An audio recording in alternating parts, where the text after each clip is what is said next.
हाँ जी, नमस्कार। हमने 1857 की क्रांति की 2 क्लास अब तक कर ली हैं। तो हम आगे की जो सीरीज पढ़े थे, हम नीमच नसीराबाद में विद्रोह जो पढ़ रहे थे, मैं उससे पहले थोड़ी चीज़ों का आपको रिवीजन करा देता हूँ कि मैं आपको बता रहा था कि जब 1857 की क्रांति के समय अंग्रेजों द्वारा राजस्थान में 6 छावनियों का निर्माण किया गया। कितनी छावनियों का निर्माण किया गया? 6 छावनियों का। एक उन्होंने निर्माण किया नसीराबाद का,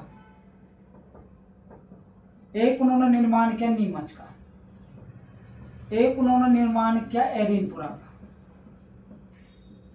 एक उन्होंने निर्माण किया देवली का, एक उन्होंने निर्माण किया ब्यावर का, एक उन्होंने निर्माण किया खेरवाड़ा का। मैं इतना आपको पढ़ा चुका था। मैं आपको इतना बता चुका था कि नसीराबाद से हमारी जो क्रांति की शुरुआत हुई थी। नीमच एकमात्र ऐसी छावनी थी जो राजस्थान से बाहर एमपी में स्थित थी, जिसका देखरेख का कार्य मेवाड़ का पॉलिटिकल एजेंट सावर्स किया करता था। एरिनपुरा में सबसे ज्यादा लड़ाइयां लड़ी गई। देवली राजस्थान की एकमात्र ऐसी छावनी थी जो सबसे छोटी थी, और इन 2 छावनियों ने भाग नहीं लिया था। नसीराबाद अजमेर थी, नीमच एमपी में थी, एरिनपुरा पाली में थी, देवली टोक में थी, ब्यावरो जो कि अजमेर में थी, और खेरवाड़ा जो कि उदयपुर में थी। ओके, इतना हम जो कि पढ़ चुके थे। मैंने आपको यह भी बता दिया था कि जो इन छावनियों में लगभग 5000 सैनिक थे, जो कि सारे जो सोल्जर थे, जो सैनिक थे, वो सारे भारतीय सैनिक थे। सारे भारतीय सैनिक थे, है ना। सारे भारतीय सैनिक थे। और जो इन छावनी में जो बड़े पद थे, उन पर जो बड़े पदों पर जो नियुक्ति की गई थी वो अंग्रेजों की गई थी। जैसे भाई बड़े बड़े कर्नल जनरल के पद थे, उनमें जो नियुक्त थे वो बड़े सारे पद अंग्रेजों के हाथों में थे। ओके, हम इतनी चीजें पढ़ चुके थे। हमने पढ़ा इसके बाद कि भाई क्रांति की शुरुआत कैसे होती है। मैंने आपको बताया था कि बंगाल में एक बैरकपुर छावनी होती है, जिसमें एक सैनिक टुकड़ी होती है 34 बंगाल नेटिव इन्फेंट्री। रिकॉर्डिंग हो रही है, वीडियो तो दिखाई हो रही हो। 34 बंगाल नेटिव इन्फेंट्री। ओके, ये थी। अब गौर से सुनना, दिख रहा है ना। दूसरी बात, इस सैनिक का एक बंदा था मंगल पांडे जो था, जो नई अंग्रेजों द्वारा लाई गई बंदूक थी एनफील्ड। इन बंदूकों का विरोध कब करता है? 29 मार्च 1857 को। तो इसको जो विरोध करता मंगल पांडे को 8 अप्रैल 1857 को फांसी दे दी जाती है। इस फांसी की जो मंगल पांडे की मौत की खबर पूरे देश में फैलती है। ये खबर मेरठ में भी जाती है। मेरठ के कुछ सैनिकों द्वारा, लगभग 90 सैनिकों द्वारा 24 अप्रैल 1857 को क्रांति कर दी जाती है। उनके ऊपर मुकदमा चलाया जाता है अंग्रेजों द्वारा। 85 को कोर्ट मार्शल किया जाता है। ये रिपोर्ट 9 मई को आई थी। मैंने आपको जो भी बताया था, 9 मई को ये रिपोर्ट आई थी। तो 9 मई से अगला दिन जो था, संडे का दिन था 10 मई। जब 10 मई को जिन सैनिकों को कोर्ट मार्शल किया गया था, उन सैनिकों के अलावा भी कुछ जो सैनिक थे मेरठ छावनी में, वे सैनिक बाजार घूमने जाता उन सैनिकों द्वारा एक लड़की को छेड़ा जाता है। लड़की द्वारा उसकी बेइज्जती की जाती है। किन सैनिकों की? वे सैनिक फौरन मेरठ में आए अपने साथियों को छुड़ाए। साथियों को छुड़ाने के बाद दिल्ली बहादुर शाह जफर से समर्थन मांगने गए। बहादुर शाह जफर द्वारा 12 मई 1857 को क्रांतिकारियों को समर्थन दे दिया जाता है। इतना हम पढ़ चुके थे, इतने जो कि हम पढ़ चुके थे। उसके बाद समर्थन के बाद ये जब खबर भारत के गवर्नर जनरल लॉर्ड कैनिंग के पास पहुंची कि भाई बहादुर शाह जफर ने क्रांतिकारी या सैनिकों को समर्थन दे दिया है, और सैनिकों ने अपना जो नेता है बहादुर शाह जफर को बना लिया है, और सैनिक बहादुर शाह जफर को अंग्रेजों को भगाकर उसे जो उनको राजा बनाना चाहते हैं। कौन? सैनिक। ये खबर लॉर्ड कैनिंग के पास पहुंची। लॉर्ड कैनिंग फौरन अपने टाइपर से जितने भी भारत में अंग्रेजी अधिकारी नियुक्त थे उनके पास लेटर लिखवाता है। क्या लेटर लिखवाता है? कि सारे अंग्रेजी अधिकारियों को यह लेटर लिखवाता है कि आप अपने क्षेत्र में शांति व्यवस्था बनाए रखें, और जैसे ही क्रांति की कोई घटना घटित होती है, जैसे ही क्रांति आपको लगता है कि क्रांति होना संभव है, तो उस स्थिति को जो कि संभाले। और जैसी क्रांति होती हुई दिखे तो उसका तुरंत दमन कर दिया जाए, फौरन उस क्रांति का दमन कर दिया जाए। ऐसी जो कि लॉर्ड कैनिंग लेटर भिजवाता सारे जो अंग्रेजी अधिकारी नियुक्त थे बड़े बड़े जो भारत में। हमारे एक खबर राजस्थान में भी आती है, मैंने इतना बताया था। राजस्थान में 19 मई को ये खबर आई, 19 मई 1857 को ये खबर आई। और उन दिनों हमारा सबसे बड़ा जो अंग्रेजी अधिकारी हुआ करता था, मैंने आपको बताया था एजीजी। तो 1857 की क्रांति के समय जो हमारा एजीजी था, मैंने बता दिया था आपको, जॉर्ज पैट्रिक लॉरेंस था। जॉर्ज पैट्रिक लॉरेंस था। उन दिनों जॉर्ज पैट्रिक लॉरेंस आबू में नियुक्त था। जैसे 19 मई 1857 को खबर पहुंचती है जॉर्ज पैट्रिक लॉरेंस को, लॉरेंस जो था वो फौरन ही अजमेर आ जाता है। फौरन ही अजमेर आ जाता। अजमेर क्यों आता है? क्योंकि जॉर्ज पैट्रिक लॉरेंस को अजमेर की सुरक्षा बहुत इंपॉर्टेंट थी। क्यों इंपॉर्टेंट थी? क्योंकि जॉर्ज पैट्रिक लॉरेंस को डर था कि कहीं क्रांति अजमेर से ही शुरू नहीं हो जाए। यदि क्रांति अजमेर से शुरू होती तो राजस्थान में अंग्रेजों का वर्चस्व समाप्त हो जाता। क्यों? क्योंकि राजस्थान में अंग्रेजों का जो सबसे बड़ा सैन्य अड्डा था, जो सबसे बड़ा केंद्र था, वो अजमेर था। दूसरी बात, अजमेर की स्थिति उसी प्रकार थी जिस प्रकार भारत में दिल्ली की स्थिति थी, केंद्र में था अजमेर। और केंद्र में था तो अजमेर से पूरा राजस्थान जो है अंग्रेज कंट्रोल किया करते थे। तो अंग्रेज चाहते नहीं थे कि अजमेर से क्रांति शुरू हो। ओके, अजमेर की क्रांति शुरू हो। दूसरी बात यह थी कि अंग्रेजों का जो धन संपदा थी वो भी अजमेर में थी। तीसरी और एक इंपॉर्टेंट बात थी कि भाई जो गोला बारूद जो हथियार थे वो अजमेर में थे अंग्रेजों के। ओके, तो अजमेर की सुरक्षा जॉर्ज पैट्रिक के लिए इसलिए जरूरी थी। क्यों जरूरी थी? एक तो वहां हथियार थे, एक धन था, एक स्थिति भारत में उसी प्रकार थी जिस प्रकार दिल्ली की थी। राजस्थान में स्थिति अजमेर की उसी प्रकार। दूसरी बात, अंग्रेज जो अजमेर से पूरे राजस्थान को कंट्रोल किया करते थे। नंबर 2 ये हो गई बात। दूसरी बात, अजमेर की सुरक्षा के लिए कुछ सैनिकों को, सोल्जर्स को बुलाया जाता है। कहां से? मेरठ से। ये बात अभी तक जॉर्ज पैट्रिक लॉरेंस को पता नहीं थी कि अजमेर की सुरक्षा के लिए कुछ सैनिक मेरठ से आए हुए हैं। जो मेरठ से जो सैनिक आए थे वो 15वीं बंगाल इन्फेंट्री थी। उन सैनिकों की जो इन्फेंट्री आई थी, उन इन्फेंट्री का नाम था 15वीं बंगाल इन्फेंट्री। ओके, 15वीं बंगाल इन्फेंट्री। 15वीं बंगाल इन्फेंट्री कहां से आए थे? ये मेरठ है भाई। मेरठ से 15वीं बंगाल इन्फेंट्री आ जाती है अजमेर। अजमेर आ गई।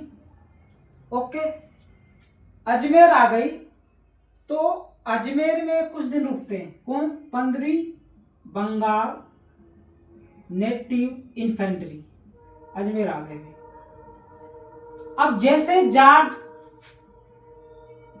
पैट्रिक लॉरेंस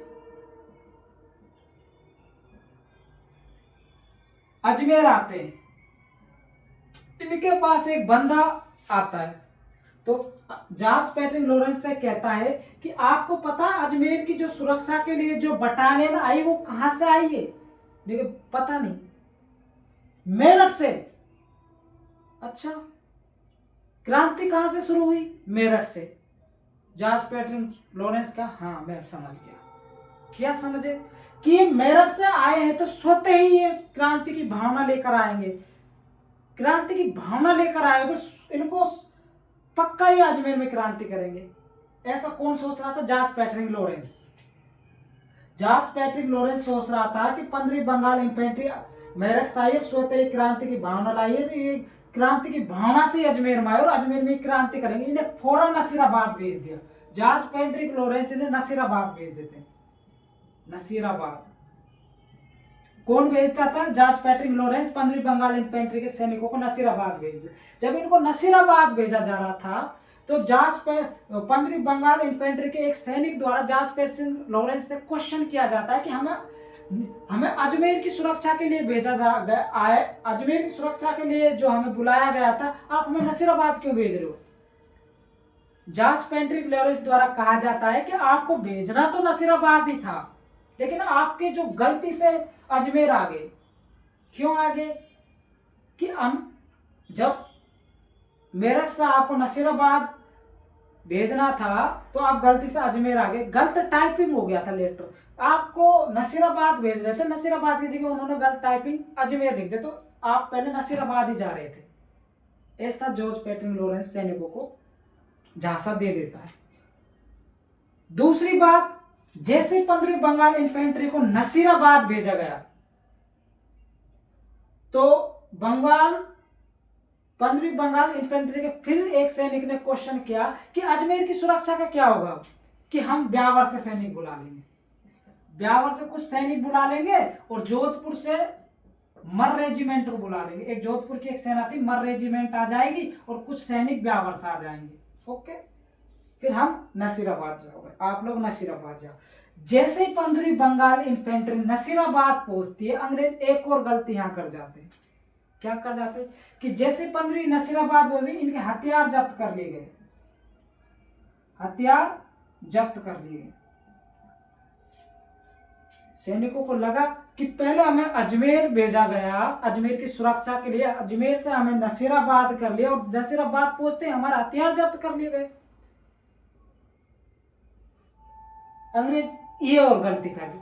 तीसरी गलती और कर गए कि जब इन्हें नसीराबाद भेजा गया 15वीं बंगाल इन्फेंट्री को, तो इनकी जो गश्त लगा दी गई कुछ सैनिकों का, तो उन दिनों नसीराबाद में एक सैनिक टुकड़ी और थी, बॉम्बे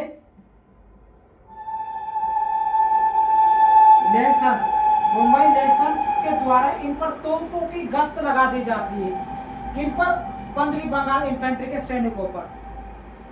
देखो, 15वीं बंगाल इन्फेंट्री सैनिक मेरठ से अजमेर की सुरक्षा के लिए आए, अजमेर की सुरक्षा के लिए आए तो इन्हें कहाँ भेज दिया जाता? फौरन नसीराबाद। क्यों भेज दिया जाता? कि एजीजी को शक था कि मेरठ से आए तो क्रांति की शुरुआत मेरठ से हुई है, तो स्वतः ही एक क्रांति की भावना लेकर आए। एजीजी को डर था कि 15वीं बंगाल जो इन्फेंट्री अजमेर में क्रांति करना दे, तो इन्हें नसीराबाद भेज देगा। नसीराबाद भेजते इनके हथियार जब्त कर लिए गए, बम्बई लाइसेंस के द्वारा इन पर गश्त लगा दी गई। इसी समय कुछ लोग सैनिकों के भेष में नसीराबाद के इस 15वीं बंगाल इन्फेंट्री के सैनिकों के साथ मिल जाते हैं और इनके द्वारा कहा जाता है कि आपको पता है जो आपके जो भोजन इस समय दिया जा रहा है उसमें मानव की हड्डियों का जो चूर्ण मिलाया जाता है। किन की हड्डियों का? मानव की हड्डियों का चूर्ण मिलाया जाता है। तो सैनिकों को थोड़ा बुरा लगा। ये लगभग 3-4 दिन घटना चली थी। तो एक सैनिक इनमें से था, 15वीं बंगाल इन्फेंट्री का एक सैनिक था जिसका नाम था बख्तियावर सिंह। इससे रहा नहीं गया इस घटना को देखकर, भाई पहले हमें अजमेर भेजा गया, अजमेर से नसीराबाद भेज देगा, नसीराबाद से फिर हमारे नसीराबाद आते हमारे हथियार जब्त कर लिए गए। हथियार जब्त करना है तो छोड़ो कि हमारे पे शक है, इनको किस बात का शक है कि हमारे पे कि इनके द्वारा बम्बई लाइसेंस के द्वारा हमारे तोपों की गश्त की जा रही है, कहीं इनका प्लान हमें मारने का तो नहीं। तो इस बंदे से रहा नहीं गया। तो ये बंदा एक बंदे के पास जाता, अंग्रेज अधिकारी के पास। उन दिनों एक अंग्रेज अधिकारी था प्रिचार्ड से कुछ क्वेश्चन करता है या कुछ प्रश्न पूछता है। क्या? ये प्रिचार्ड के सामने गया कि सर नमस्ते। हाँ जी बोलो। सर हमारे कुछ डाउट्स है जो हमें समझ नहीं आ रहे, क्या आप उस डाउट को दूर कर सकते हो? बोलो क्या? नंबर 1 बात कि हमें मेरठ से अजमेर की सुरक्षा के लिए बुलाया गया था, हमें नसीराबाद क्यों भेजा गया? नंबर 1। अच्छा, नसीराबाद क्यों भेजा गया? दूसरी बात, नसीराबाद भेज दिया तो हमारे हथियार जब्त क्यों किए गए? तीसरी बात, प्रिचार्ड अभी जवाब नहीं दे रहा। बख्तियावर सिंह तीसरा सवाल किया गया कि नसीराबाद में हथियार तो जब्त कर लिए लेकिन हमारे ऊपर गश्त क्यों लगाई गई? बम्बई लाइसेंस के द्वारा गश्त भी लगा ली तो हमें कम से कम खाने को तो ढंग का खाना दे दिया जाए। आप, हमने सुना है कि आप हमें जो जिस भोजन को दे रहे हो उसमें मानव की हड्डियों का चूर्ण मिला रहे हो। ये सारे प्रश्न बख्तियावर सिंह द्वारा 27 मई को पूछे जाते, 27 मई 1857 को। सारे प्रश्न का जो जवाब देने में जो असंतोष जवाब नहीं दे पाया प्रिचार्ड, कोई जवाब नहीं दे पाया। जब पीछे से एक सैनिक आया 15वीं बंगाल इन्फेंट्री के बख्तियावर सिंह के पास, बताइए हमें क्या करना चाहते हैं कि इनको कैसा ऐसा ये कैसे कर सकते हैं कि अपने ही सैनिकों पर ये गश्त लगा रहे और ये हमें शुद्ध भोजन भी खाने को नहीं दे रहे, हमें अजमेर से नसीराबाद भेज दे और नसीराबाद में भेजने के बावजूद हमारे हथियार जब्त करें। इनको इस बात का किस बात का डर है? तो उस सैनिक चुपचाप कान में कहता, पता है किस बात का डर है? इनको इस बात का डर है कि जिस प्रकार मेरठ में क्रांति हुई है उस प्रकार शायद हम भी यहाँ क्रांति नहीं कर दे। इनको ये डर है। अच्छा, ये डर है। अच्छा, तो एक बार चेक कर लेते हैं ना, इस डर को कर लो। तो इन सैनिकों द्वारा, किन सैनिकों द्वारा? 15वीं बंगाल इन्फेंट्री के सैनिकों द्वारा 28 मई 1857 को क्रांति कर दी जाती है नसीराबाद में। कहा? नसीराबाद। नसीराबाद में क्या कर दी जाती है? क्रांति। ओके, हम अब पढ़ेंगे नसीराबाद में विद्रोह। ये हम पहले क्लास में इतना हम पढ़ चुके थे। अब नसीराबाद में विद्रोह।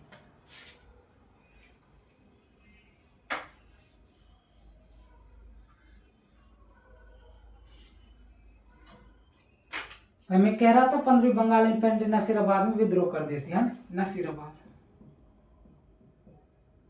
देखो, थोड़ा सुनना दिखा। नसीराबाद जो छावनी था, मैंने पहले भी बताया था, इसका निर्माण कब किया गया था? 25 जून 1818 को इसका निर्माण किया गया था, जो इसका गठन किया गया था नसीराबाद छावनी। अब यहाँ क्रांति कौन ने की? क्रांति किसने की? हमने बता दिया था भाई, नसीराबाद में जो सैनिक टुकड़ी थी 15वीं बंगाल नेटिव इन्फेंट्री द्वारा, इस सैनिकों द्वारा, सैन्य टुकड़ी द्वारा विद्रोह कर दी जाती है। जब नसीराबाद में सैनिक विद्रोह करेंगे अंग्रेजों के प्रति, तो क्या करेंगे? अंग्रेजों को मारेंगे। तो यहाँ जो 15वीं बंगाल इन्फेंट्री द्वारा 2 अंग्रेजों की मौत कर दी जाती है। एक तो स्पोटिस वुड और एक न्यूबरी। ओके, 2 अंग्रेज घायल हो जाते हैं इस विद्रोह के दौरान। कैप्टन लॉक और एक कैप्टन हार्डी। ओके, देखा, सुनना दिखा। नसीराबाद में विद्रोह कब शुरू हुआ? 28 मई 1857 को। इस छावनी का गठन 25 जून 1818 किया गया था। क्रांति की जो शुरुआत इस छावनी में किसने की थी? 15वीं बंगाल इन्फेंट्री। कहाँ से आई थी? अजमेर। अजमेर में कहाँ से आई थी? मेरठ से आई थी, है ना। इस सैनिकों द्वारा, 15वीं बंगाल के सैनिकों द्वारा 2 अंग्रेज मार दिए जाते, स्पोटिस वुड, न्यूबेरी, और 2 अंग्रेजों को ये लोग घायल कर देते, कैप्टन लॉक और कैप्टन हार्डी। कुछ और भी अंग्रेज थे यहाँ, कुछ और भी अंग्रेज थे। ये अंग्रेज भाग जाते हैं यहाँ से, और ये भाग के ब्यावर चले जाते हैं। ब्यावर में कौन है? एक अंग्रेजी अधिकारी होता है डेक्सन। डेक्सन इन्हें बचा लेता भाई। अंग्रेज जो डेक्सन के पास चला जाता है, डेक्सन इनको शरण दे देता। बाकी के जो अंग्रेज थे बस चपेट में, तो एक तो स्पोटिस वुड आया, न्यूबेरी आया, और ये 2 लोग घायल हो गए थे। 15वीं बंगाल इन्फेंट्री द्वारा नसीराबाद में 3 दिन क्रांति की गई थी भाई, है ना। 28 मई, 29 मई और 30 मई। 30 मई को एक जो 15वीं बंगाल इन्फेंट्री दिल्ली की ओर बढ़ती है। जब ये दिल्ली जा ही रहे थे, तो नसीराबाद में उन दिनों एक सैन्य टुकड़ी और थी, 30वीं बंगाल नेटिव इन्फेंट्री। जब ये दिल्ली की ओर जा रहे थे, तो 30वीं बंगाल इन्फेंट्री के कुछ सैनिकों से कहते हैं कि कम बखत हो, बेलखनऊ, हमने क्रांति कर दी अंग्रेजों के विरुद्ध, आप लोगों का कब खून खोलेगा भाई? 15वीं बंगाल इन्फेंट्री के सैनिक बोले सॉरी, तो चलो हमारे साथ दिल्ली। तो ये 15वीं बंगाल इन्फेंट्री के जो सैनिकों के साथ कौन सी टुकड़ी लग जाती है? 30वीं बंगाल इन्फेंट्री। अब देखना इससे क्वेश्चन कैसे बनते। मैंने आपको बताया राजस्थान में 1857 की क्रांति की सबसे पहले शुरुआत कहाँ से हुई? नसीराबाद से। कब हुई? 18 मई 1857 से। क्वेश्चन आपसे पूछा जाएगा कि राजस्थान में 1857 की क्रांति की शुरुआत कहाँ से हुई? तो आंसर नसीराबाद। कब हुई? 28 मई 1857 को। नसीराबाद के विद्रोह में किन 2 अंग्रेजी अधिकारियों की मौत हुई? स्पोटिस वुड और न्यूबेरी की। क्वेश्चन ये पूछा जाएगा। या फिर आपसे इससे उल्टा क्वेश्चन पूछा जाएगा कि न्यूबेरी और स्पोटिस वुड किस छावनी से संबंधित थे? तो नसीराबाद से, है ना। या आपसे ये क्वेश्चन पूछ रहा है कि नसीराबाद के विद्रोह के दौरान कौन से 2 अंग्रेज घायल हो गए थे? तो कैप्टन लॉक और कैप्टन हार्डी। अब ये लोग दिल्ली की ओर जा रहे हैं। अब दिल्ली की ओर जा रहे तो इन्हें रास्ते में एक और अंग्रेजी अधिकारी मिलता है, पेनी। कौन मिलता है? एक नया अंग्रेजी अधिकारी मिलता है। अब ये जो है 15वीं बंगाल इन्फेंट्री अब कहाँ जा रही है? दिल्ली की ओर। तो इन्हें रास्ते में एक अंग्रेजी अधिकारी मिल जाता है, पेनी। कौन? पेनी। इस बंदे की इन सैनिकों को देखकर पैनिक अटैक आ जाता है या हृदयघात हो जाता है, यानी हार्ट अटैक। यानी कि किस अंग्रेजी अधिकारी की हार्ट अटैक से मौत हो गई थी? तो पेनिंग था। किससे संबंधित था? नसीराबाद छावनी थे, छावनी से था।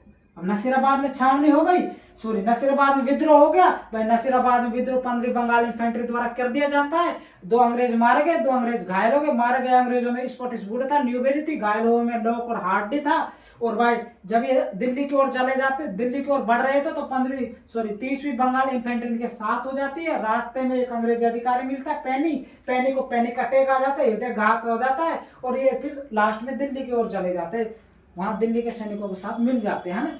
ये था 1857 का विद्रोह, नसीराबाद में विद्रोह। ओके, नसीराबाद में क्या क्या घटना घटी ये थी। आपको नसीराबाद में घटना क्या क्या घटी में क्या क्या याद रखना। एक तो स्पॉटिसवुड की वो मौत हुई थी, एक न्यूबेरी की मौत हुई थी, 2 अंग्रेज घायल थे, लॉक और हार्डी, और तीसरा अंग्रेज जो जिसकी हृदयाघात से या जिसकी हार्ट अटैक से मौत हुई थी, पेनी था। ओके, पेनी। इतनी बात हुई। अब नसीराबाद में विद्रोह फैल हुआ तो इसकी खबर नीमच में पहुंची। कहां पहुंची? नीमच में। तो अगला विद्रोह कहां होगा? नीमच में। ओके, नीमच में पहुंचती है खबर। अब देखा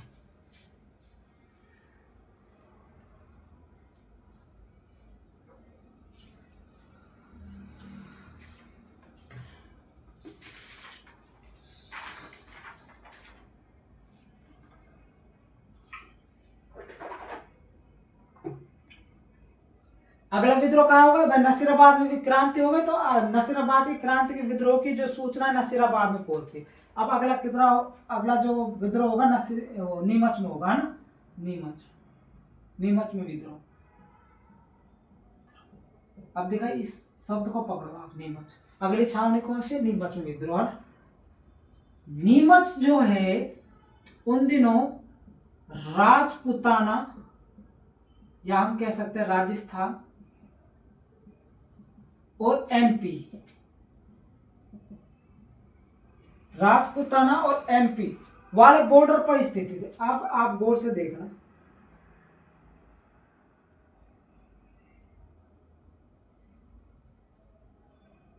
ये मान लीजिए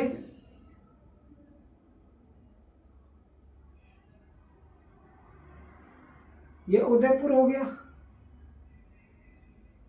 ये हो गया डूंगरपुर, ये हो गया बांसवाड़ा,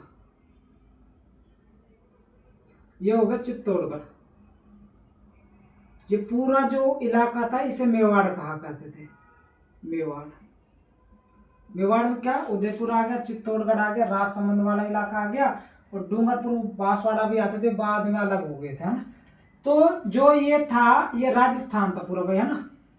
ये राजस्थान था, ये राजस्थान। तो नीमच जो थी, या एमपी हो गया। नीमच जो थी राजपुताना और एमपी के बॉर्डर पे स्थित थी, ये एमपी में थी। वैसे तो ये एमपी में थी, लेकिन इसका जो रख रखाव, इसका जो देख रेख का कार्य क्या करता था, वो मेवाड़ का पॉलिटिकल एजेंट किया करता था। कौन करता था? मेवाड़ का पॉलिटिकल। उन दिनों मेवाड़ का पॉलिटिकल एजेंट सावर्स था भाई। कौन था? सावर्स। ओके, कैप्टन सावर्स था, है ना। मेजर सावर्स था, है ना। सावर्स था। अब देखना नीमच में विद्रोह किस कारण से हुआ, कैसे हुआ, क्या हुआ। तो मैंने इतने बता दी। नीमच का छोटा मोटा जो परिचय था मैंने बता दी। एमपी में थी, एकमात्र राजस्थान की एकमात्र ऐसी छावनी थी जो राजस्थान से बाहर थी, लेकिन इसका देख रेख का कार्य कौन करता था? मेवाड़ का पॉलिटिकल एजेंट किया करता था। उन दिनों मेवाड़ का पॉलिटिकल एजेंट सावर्स था, है ना। ये हम चीजें देख ली। अब आगे बढ़ते हैं, है ना।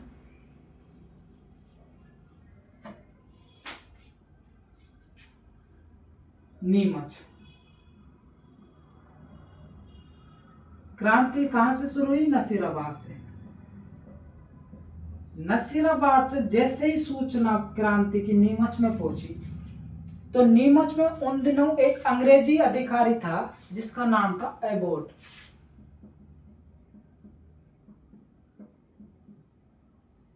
एबोट को जैसे इस बात का पता चला कि नसीराबाद में क्रांति हो गई है, तो वो तुरंत एक्शन में आता है। कौन? एबोट। एक्शन में कैसा आता है कि वो फौरन एक आदेश जारी करता है कि कल सुबह नीमच के सभी सैनिकों को परेड मैदान में इकट्ठा होना है। ऐसा कौन कहता? एबोट।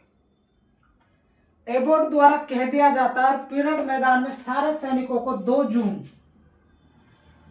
1857 को इकट्ठा कर लिया जाता है। मान लीजिए परेड के मैदान में ये सैनिक इकट्ठे हो गए, लाइन लगाकर इकट्ठे कर दे सारे सैनिक। ये कौन खड़ा है? एबोट। अब एबोट द्वारा कहा जाता है इन सैनिकों से कि तुम शपथ लो कि अंग्रेजों के प्रति तुम गद्दारी नहीं करोगे, अंग्रेजों के प्रति विरोध नहीं करोगे। सारे के सैनिकों द्वारा शपथ ली जाती है कि अंग्रेजों के प्रति विरोध नहीं करोगे तुम।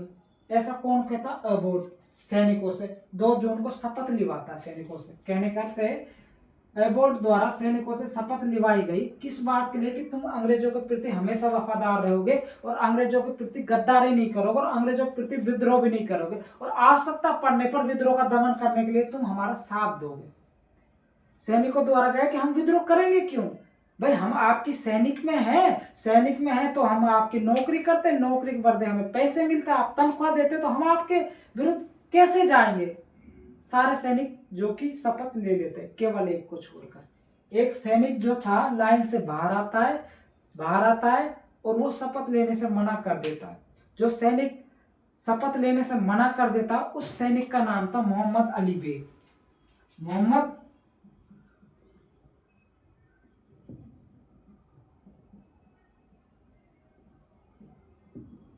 अली बेग। मोहम्मद अली बेग आया और उसने एबोट से कहा कि औरों का तो पता नहीं, लेकिन मैं शपथ नहीं लूंगा। क्यों? ये लखनऊ का था भाई, है ना? 1 मिनट, लखनऊ का था ये, लखनऊ। क्यों शपथ? इन शब्दों में लिखा है क्या है? ऐसे क्या बात हो गई कि आपने भी तो किसी समय हमारे साथ वादे किए थे। कब किए थे? कि हमारे राजा के साथ आपने संधि की थी कि हम आपकी रक्षा करेंगे। रक्षा से दूर आपने हमारे राजा को ही हटा दिया। उन दिनों जब संधियां की थी, लखनऊ में एक राजा हुआ करता था। लखनऊ का एक राजा था वजीर अली खान।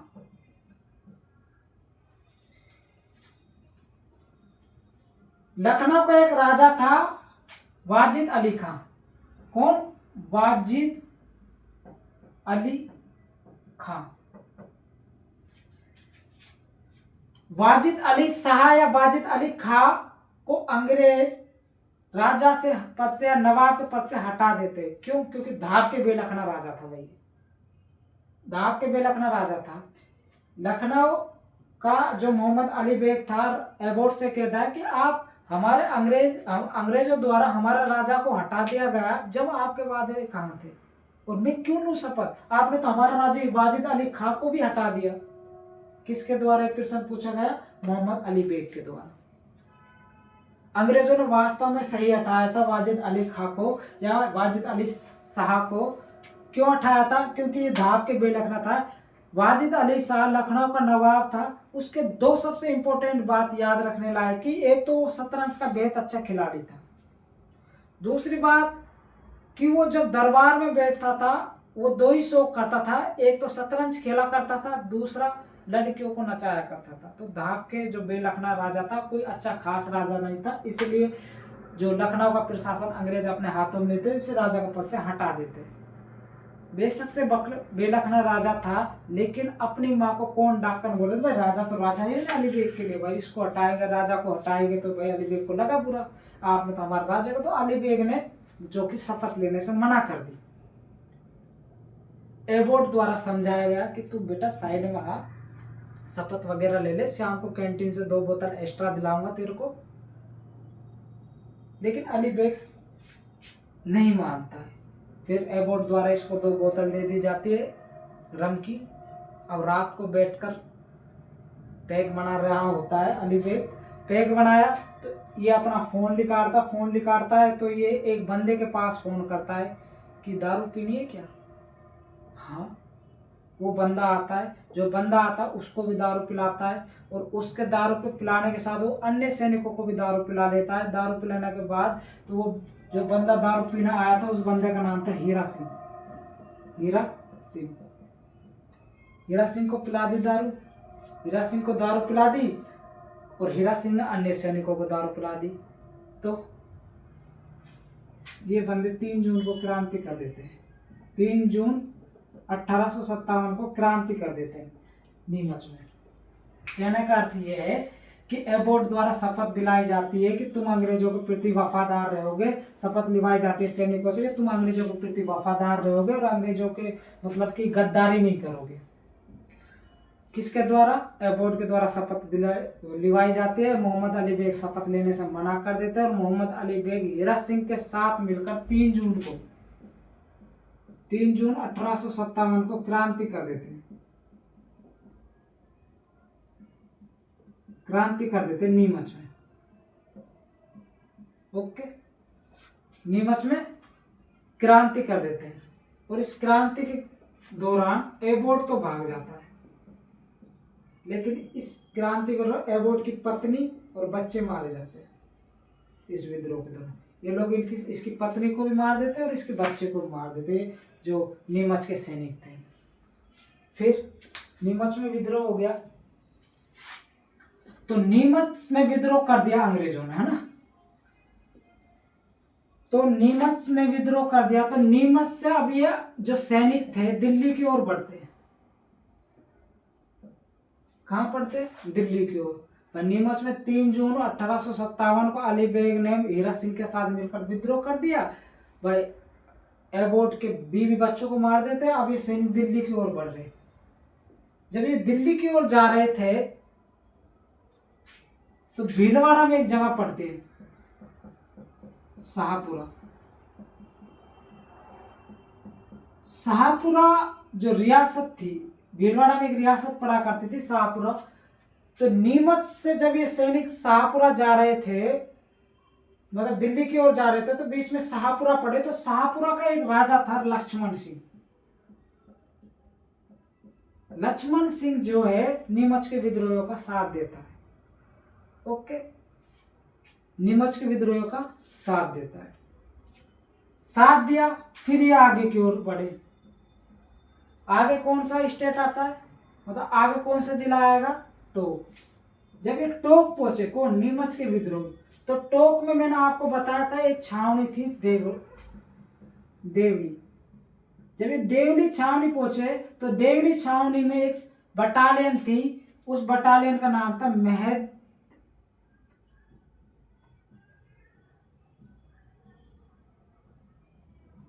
मेहंदीपुर बटालियन। नीमच से विद्रोह ही दिल्ली की ओर जा रहे थे। जब शाहपुरा का जो सामंत था, जो भीलवाड़ा में पड़ता है शाहपुरा, है ना, तो भीलवाड़ा में एक जगह है शाहपुरा का जो रियासत का राजा लक्ष्मण सिंह विद्रोहियों का साथ देता है। इसके बाद विद्रोह आगे की ओर बढ़ते। टोक में फिर एक जगह है देवली छावनी में पहुंचते। देवली छावनी में मेहंदीपुर बटालियन इनके साथ हो लेती है। भाई तुम लोग कहाँ जा रहे हो? हम दिल्ली जा रहे हैं। क्यों? क्रांति करने। भाई हम भी साथ चलेंगे, हमारी भी अंग्रेजों से लड़ाई। तो कहने का अर्थ है कि मेहंदीपुर बटालियन नीमच के विद्रोह के साथ चल जाती है और अब नीमच के विद्रोह अंत में दिल्ली चले जाते। जब नीमच में विद्रोह हो रहा था तो लगभग, भाई अंग्रेजों को ही मारेंगे विद्रोह, तो लगभग 40 अंग्रेज भाग जाते हैं। कहां से? नीमच छावनी से। किस तरफ भागते? चित्तौड़गढ़ की तरफ भागते हैं। ये जो 40 अंग्रेज थे ये चित्तौड़गढ़ की तरफ भागे। चित्तौड़गढ़ में एक जगह होती है डूंगला नामक एक गांव था और डूंगला नामक गांव में एक किसान हुआ करता था रुग्गाराम।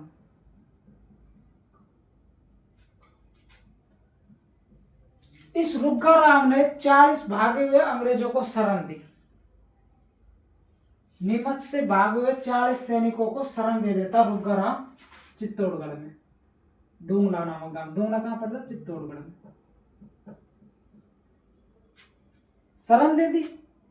अब इन लोगों को शरण दे दी थी। अब जैसे ही इस बात को, भाई उन दिनों चित्तौड़गढ़ कहाँ है? तो मेवाड़। इस बात का पता चलता है सावर्स को, पॉलिटिकल एजेंट ऑफ मेवाड़।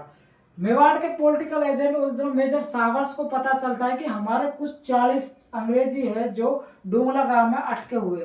तो सावर्स जो है वो उदयपुर से आता है, कहाँ? डूंगला। और इन 40 अंग्रेजों को उदयपुर ले आता है। उन दिनों उदयपुर का राजा था स्वरूप सिंह, महाराणा स्वरूप सिंह। स्वरूप सिंह था, है ना? उन दिनों स्वरूप सिंह था। स्वरूप सिंह से सावर्स कहता है कि आप इन 40 अंग्रेजों की रक्षा का दायित्व सौंपो, इन 40 अंग्रेजों की आप रक्षा कर दो। स्वरूप सिंह इन्हें जो है उदयपुर में एक जगह है पिछोला, पिछोला झील, आपका नाम सुना? पिछोला झील में एक बहुत सुंदर सा महल है जिसे आप जग मंदिर कहते हैं, जग मंदिर। इनको जग मंदिर में सुरक्षित रख देता है। इनको इन 40 अंग्रेजों को जग मंदिर में इनके रहने वगैरह की व्यवस्था कर देता है। और जग मंदिर में जब इनके रहने की व्यवस्था कर देगा तो एक बंदे को इसकी मतलब कि इनकी सेवा पाने के लिए लगा देता है। तो जिस बंदे की इनको मतलब कि उसके लिए लगाता है, देख रेख के लगाता है, उस बंदे का नाम था गोकुल चंद मेहता। गोकुल चंद मेहता को लगा देता है किनकी रक्षा के लिए? 40 अंग्रेजों की रक्षा के लिए, उनकी वो जो देख रेख के लिए लगा देता है। अब दूसरी बात, नीमच छावनी का क्या होगा? क्योंकि आधे सैनिक दिल्ली चले गए, कुछ सैनिक रह जाता है। तो जो था सावर्स वापस कहाँ जाता है? नीमच। नीमच जाता है और कोटा, बूंदी और मेवाड़ की सेना को, तीनों सेनाओं को साथ लेकर जाता है, नीमच पे पुनः अधिकार कर लेता। ये है अपने नीमच का विद्रोह। ओके, ये पुनः अधिकार कर लेता है, ये अपना नीमच का विद्रोह था। ओके, अब देखना दिखे नीमच का विद्रोह था भाई, है ना? देखना दिखे। अब दोबारा मैं नीमच का विद्रोह समझाने जा रहा हूँ, क्या क्या घटना हुई शॉर्ट में बता देता हूँ। मैंने पूरी कहानी आप लोगों को बता दी। देखो, नीमच में विद्रोह कब हुआ?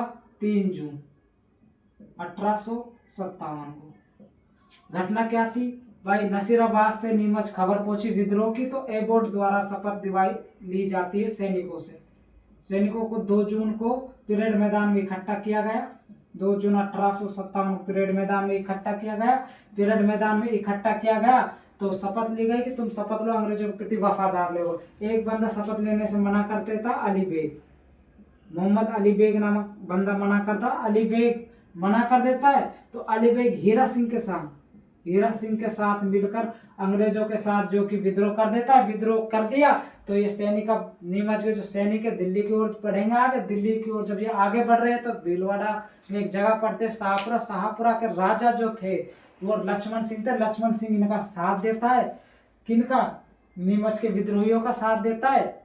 जब ये शाहपुरा से आगे की ओर चलते तो आगे एक जगह पड़ती है टोक। टोक में एक जगह होती है देवली। देवली में ये देवली छावनी पहुंचते और देवली छावनी में मेहंदीपुर बटालियन के साथ ये मिल जाते हैं। मेहंदीपुर बटालियन इनका साथ देते हैं। मेहंदीपुर बटालियन के लोग इनके साथ दिल्ली की ओर चले जाते।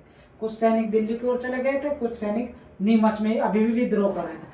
जब विद्रोह कर रहे थे तो उस समय लगभग 40 सैनिक नीमच से भागते हैं, अपनी जान बचाकर भागते हैं। जब 40 सैनिक जान बचाकर चित्तौड़गढ़ की तरफ भागे तो चित्तौड़गढ़ में एक जगह थी, मैंने आपको बताया डूंगला नामक जगह थी। तो डूंगला में एक किसान द्वारा उनकी रक्षा की जाती है, उनको शरण दी जाती है। जिस किसान द्वारा शरण दी जाती है वो रुग्गा राम था, उसका नाम रुग्गा राम था। रुग्गा राम द्वारा शरण दी जाती है। जैसे मेवाड़ के पॉलिटिकल एजेंट को पता चला कि हमारे कुछ 40 साथी डूंगला गांव में अटके हुए, तो वो फौरन आता है सावर्स। कहाँ? डूंगला गांव। सावर्स आता है डूंगला गांव। डूंगला गांव आया। डूंगला गांव से इन 40 अंग्रेजों को उदयपुर ले आता है। उदयपुर ले आया तो राजा स्वरूप सिंह से कहा कि आप इन 40 राजाओं की रक्षा कीजिए, या इन 40 अंग्रेजों की रखरखाव की रक्षा कीजिए। तो जो उन दिनों स्वरूप सिंह था मेवाड़ का राजा, उनको सुरक्षित रखता है जग मंदिर में। पिछोला में जो एक सुंदर सा जो है महल है, जग मंदिर में उनको सुरक्षा करता है और उनको वहां पर रख रखाव का, उन्हें वहां पर सुरक्षित रखता है। और जो उनके रख रखाव का जो दायित्व सौंपा गया था गोकुल चंद को सौंपा गया था, गोकुल चंद मेहता को। फिर उसके बाद सावर्स भाई नीमच जाता है, नीमच में पुनःअधिकार करता है, किन सेनाओं के माध्यम से पुनःअधिकार करता है, कोटा, बूंदी और मेवाड़ की सेना को साथ लेकर जाता है। फिर नीमच में पुनःअधिकार किसका हो जाता है, अंग्रेजों का ही हो जाता है। क्यों, कुछ अंग्रेज, अब नीमच से अंग्रेज का पुनः अधिकार हो गया था नीमच पे। ये हमने नीमच में विद्रोह पढ़ लिया। ओके, बाकी की क्लास हम कर लेंगे। Okay bye, okay Tata.